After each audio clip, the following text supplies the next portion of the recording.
అయితే ఆర్పిఎఫ్ఎస్ఐ రిజల్ట్ అనేది రావడం అనేది జరిగింది.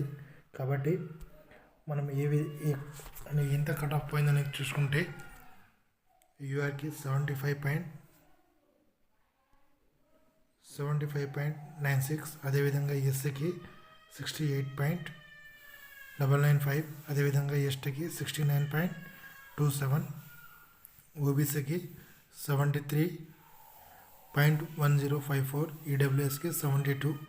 అదేవిధంగా ఫీమేల్ చూసుకుంటే ఫ్రెండ్స్ యూఆర్కి 69 పోయింది,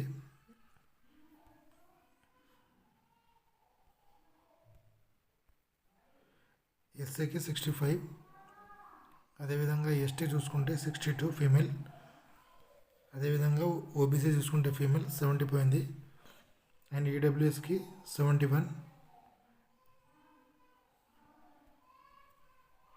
ఈడబ్ల్యూఎస్ ఎక్స్ సర్వీస్ మ్యాన్కి అయితే 53 మార్క్స్ అనేది పోయడం అనేది జరిగింది. కాబట్టి okay friends, have a nice day.